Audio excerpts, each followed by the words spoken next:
അപ്പോൾ ഇന്ന് ചെറിയൊരു മൈലേജ് ടെസ്റ്റ് ചെയ്യാനാണ്. അത് ടാങ്ക് ടു ടാങ്ക് അല്ല, ഈ MIDയിൽ കാണിക്കുന്നതാണ് ഞാൻ ചെയ്യാൻ ഉദ്ദേശിക്കുന്നത്. അപ്പോൾ നമുക്ക് മൈലേജും കാണിക്കുന്നതും പിന്നെ നമ്മുടെ ആവറേജ് ഫ്യൂവൽ എക്കണോമി അതും പിന്നെ നമ്മുടെ ഡ്രൈവിംഗ് ടൈം അതൊക്കെ നമുക്കൊന്ന് റീസെറ്റ് ചെയ്യാം. പിന്നെ ട്രിപ്പ് മീറ്ററും ഒന്ന് റീസെറ്റ് ചെയ്യാം. ഇപ്പം ആവറേജ് ഫ്യൂവൽ എക്കണോമി 17.2 ആണ് കാണിക്കുന്നത്. അത് ഞാൻ ഒന്ന് റീസെറ്റ് ചെയ്യാൻ വേണ്ടി നോക്കുകയാണ്. ഓക്കെ, അത് റീസെറ്റായി. ഇനി അടുത്ത് നമ്മുടെ ട്രിപ്പ് മീറ്റർ. ഇപ്പം ടോട്ടൽ 9574 കിലോമീറ്റർ ഓടിയിട്ടുണ്ട്. അപ്പോൾ ഞാൻ ട്രിപ്പ് എടുത്തു. ഇത് ഞാൻ ഇപ്പം റീസെറ്റ് ചെയ്തു. ഇനി അടുത്തത് നമ്മുടെ ഡ്രൈവ് ടൈം 82 അവേഴ്സ് തന്നെ കിടക്കുകയാണ്. അപ്പോൾ അതും ഞാൻ എന്താ ഇപ്പം റീസെറ്റ് ചെയ്തിട്ടുണ്ട്. ഓക്കെ, ഇനി ബാക്കി ഓടിയതിനു ശേഷം ഞാൻ കാണിക്കാം. ഇപ്പോൾ നമ്മൾ ഇറങ്ങുന്നത് എങ്ങോട്ടാണെന്നൊന്നും ഇതിനോട് തീരുമാനിച്ചിട്ടില്ല. എന്തായാലും ഒരു 100 കിലോമീറ്റേഴ്സിൻ്റെ മുകളിൽ ഓടാനാണ് തീരുമാനിക്കുന്നത്. അപ്പോൾ 100ന് മുകളിലൊക്കെ ഓടിയിട്ട് നമ്മുടെ MIDയിൽ എന്താണ് കാണിക്കുന്നത് അത് ഞാൻ ഷെയർ ചെയ്യാം. ഇപ്പോൾ ഇതുവരെ നമ്മൾ 45 കിലോമീറ്റർ ഡ്രൈവ് ചെയ്തായിരുന്നു. പിന്നെ 19 അതിൻ്റെ ആവറേജ് ഫ്യൂവൽ എക്കണോമി കാണിക്കുന്നത്. പിന്നെ ഡ്രൈവിംഗ് ടൈം കാണിക്കുന്നത് 1 hour 21 minutes ആണ്. മൈലേജ് ടെസ്റ്റിനായിട്ട് നമ്മൾ ആക്ച്വലി ട്രിവാൻഡ്രത്തിൽ നിന്ന് ഒന്ന് നാഗർകോവിൽ പോയായിരുന്നു. അപ്പോൾ നാഗർകോവിൽ പോയപ്പോൾ ജസ്റ്റ് ഒന്ന് അൺലിമിറ്റഡ് കയറിയായിരുന്നു. അപ്പോൾ അൺലിമിറ്റഡിൻ്റെ വിശേഷം ഞാൻ വേറൊരു വീഡിയോയിൽ സെപ്പറേറ്റ് ചെയ്തിട്ടുണ്ട്.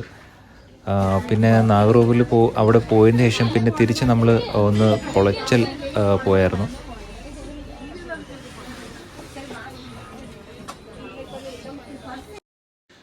കുളച്ചിൽ പോകാനായിട്ട് തിരിച്ച് നാഗർകോവിലിൽ നിന്ന് തക്കല വരണം. തക്കല വന്നിട്ട് അവിടെ നിന്നൊരു ലെഫ്റ്റ് എടുത്ത് വേണം കുളച്ചിൽ ബീച്ചിലേക്ക് പോകാൻ. ഗൂഗിൾ മാപ്സ് ഫോളോ ചെയ്തങ്ങ് പോയി. അവിടെ പക്ഷേ പ്രത്യേകിച്ച് കുഴപ്പമില്ല. അവിടെ ബീച്ചിലങ്ങ് ഇറങ്ങാനൊക്കെ കുറച്ച് പ്രയാസമാണ്. കുറച്ച് സ്ഥലത്തൊക്കെ അടച്ചിട്ടിരിക്കുകയായിരുന്നു. പിന്നെ നല്ല ചൂടും വെയിലൊക്കെ തന്നെ ആയിരുന്നു. അതും ഞാനൊരു സെപ്പറേറ്റ് വീഡിയോ ചെയ്തിട്ടുണ്ട് കുളച്ചലിൻ്റെ.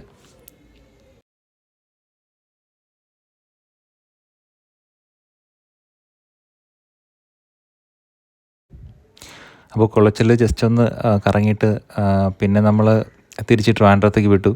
അപ്പോൾ നമ്മൾ വീണ്ടും മാർത്താണ്ഡത്തേക്ക് വന്നിട്ട് അവിടെ നിന്ന് മാർത്താണ്ഡത്തേക്ക് കയറിയിട്ട് പിന്നെ മാർത്താണ്ഡത്തിൽ നിന്നാണ് നമ്മൾ വിഴിഞ്ഞത്തേക്ക് വിട്ടത്.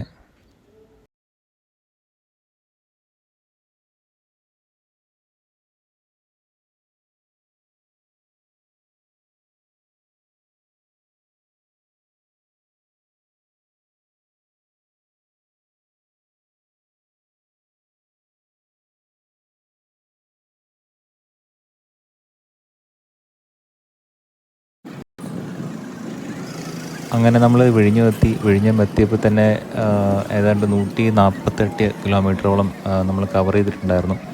അതായത് ട്രിവാൻഡ്രം ടു നാഗർകോവിൽ നിന്ന് കുളച്ചൽ, പിന്നെ കുളച്ചിൽ നിന്ന് നമ്മൾ വിഴിഞ്ഞം.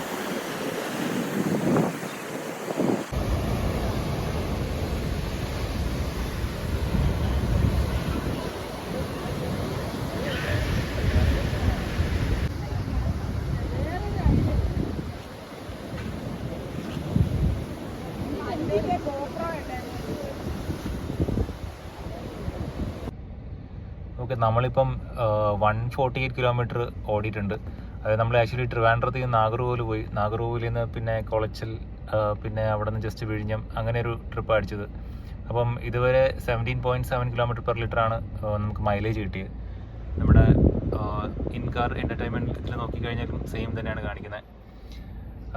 ഇനി എത്ര അവേഴ്സ് ഡ്രൈവ് ചെയ്തു എന്നുള്ളതാണ്. ഓക്കെ, അതെ, എല്ലാം കൂടെ 4 hours 26 minutes അങ്ങനെ ഡ്രൈവ് ചെയ്തിട്ടുണ്ട്. കാരണം എല്ലാം സ്ലോ മൂവിങ് ട്രാഫിക് ആയിരുന്നു. ട്രിവാൻഡ്രത്തിൽ നിന്ന് നാഗർകോവിൽ പോകുന്ന അവിടെ പണിയൊക്കെ നടക്കുന്ന കാരണം വളരെ സ്ലോ മൂവിങ് ആയിരുന്നു. അങ്ങനെയാണ് 4 hours 26 minutes എടുത്തത്. അതിൽ 148 കിലോമീറ്റർ കവർ ചെയ്തിട്ടുണ്ട്. അപ്പോൾ നമ്മൾ മൊത്തം 161.5 കിലോമീറ്റർ ഓടി. അതിൽ 4 മണിക്കൂർ 54 മിനിറ്റാണ് drive time. Average fuel economy എന്ന് പറയുന്നത് 17.8 ആണ്. ആക്ച്വലി അതിൽ നമ്മൾ ഒരു 80% ടൈമും നമ്മൾ AC ഓൺ തന്നെ ആയിരുന്നു. എന്നിട്ട് നമുക്ക് 17.8 ആണ് നമുക്ക് കിട്ടിയിരിക്കുന്ന മൈലേജ്. അതിലിപ്പോൾ ട്രിപ്പ് നോക്കിക്കഴിഞ്ഞാൽ ഇപ്പോൾ ലാസ്റ്റ് ട്രിപ്പ് ഒരു 12 കിലോമീറ്ററോളം ഓടിക്കാണും. അപ്പോൾ അതിൽ 19.5 ആണ്. അതിന് മുമ്പുള്ള 17.3, 19.9 അങ്ങനെയാണ് നമുക്ക് കിട്ടിയിരിക്കുന്ന മൈലേജ് ഹിസ്റ്ററി വെച്ചിട്ട്. പക്ഷെ പലതും സ്ലോ മൂവിങ് ട്രാഫിക് ആയിരുന്നു കേട്ടോ. ഇപ്പം നമ്മൾ മര്യാദയ്ക്ക് ഹൈവേയിൽ ഓപ്പൺ റോഡ് ആയിരുന്നെങ്കിൽ എനിക്ക് തോന്നുന്നു ഒരു 19 മുകളിൽ എന്തായാലും മൈലേജ് കിട്ടിയാണ്. 20 അടുപ്പിച്ച് നമുക്ക് മൈലേജ് കിട്ടിയാനായിരുന്നു. കാരണം ഞാൻ മുമ്പ് ഓടിച്ചപ്പോൾ എനിക്ക് അത്രത്തോളം മൈലേജ് എനിക്ക് കിട്ടിയിട്ടുണ്ട്. ഇനി വേറൊരു കാര്യം പറയാനുള്ളത്, ഇപ്പം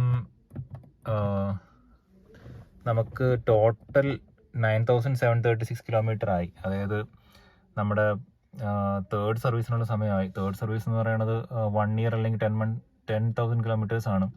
അപ്പോൾ ഇപ്പം നമുക്കൊരു 7 months ആവാറായി വണ്ടി എടുത്തിട്ട്. അപ്പം 10,000 കിലോമീറ്റർ ആവാറായി. അപ്പോൾ നമ്മളെന്തായാലും തേർഡ് സർവീസ് ചെയ്യണം.